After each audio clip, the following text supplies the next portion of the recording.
Those who know me know that I've came a long way. And sometimes it's important to just take a second and really express gratitude, because the problems that I'm dealing with now are way better problems than the poverty that I grew up in. I grew up very poor. I don't really talk about it a lot, just because I like to focus on the positive. I like to focus on the future. But I grew up really poor, and my mom, and that's another thing too, is I don't want to talk bad about my mom, but the circumstances I grew up in and the positions I was put in and the people that I was around and overcame, it was not good. It was not pretty, but actually talking about it makes me feel like I'm talking bad about my mom.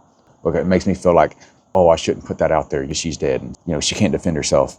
But it wasn't always pretty. And I grew up fast, right? I probably, after 10 years old, I was an adult. I was partying, I was hanging out with people, I was doing things. And, most kids aren't growing up like that. And of course, I would never do that to my kid, but it's taught me a lot, right? And I'm thankful for my experiences, because it's let me know what I don't want to do, right? It's helped me to, if I see people in their 30s and the 40s and they're already wiped out, they're already messed up because they got on drugs and they did this and they did that, and they had these experiences with their partners, that shows me exactly what not to do.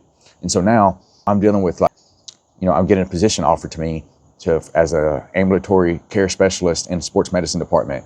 And that would be me actually helping people, not just with their medications, of course, to manage their medications, but talking to them about lifestyle. The whole reason that I started my business is because I wanted to help people with their lifestyle. I wanted to help people that were willing to help themselves. And then so now I get this opportunity to possibly help people do that within a healthcare system, where I'll be getting paid for that like a regular. Of course, it's not my business, but my business is in line with that. And so it would be me doing more of what I want to see in the world.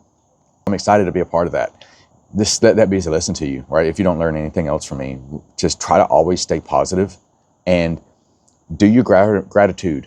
Express your affirmations, do your journaling, because you may just mess around and get exactly what you want. Because let me tell you, I got told by a mentor a few years ago to start doing my affirmations, gratitude, and journaling, and I'm getting exactly what I wanted. Okay, but I'm putting in the work. You can't just say affirmations in the mirror and expect things to happen to you, right? You have to put in the work. But if you do it, if you use the concept of progressive overload, and you start with your fitness, you start with your spirituality, or you start with your social wellness, and you keep leveling up and chasing opportunities, you may just get exactly what you want. That's it from me. Hope you have an amazing day. Peace.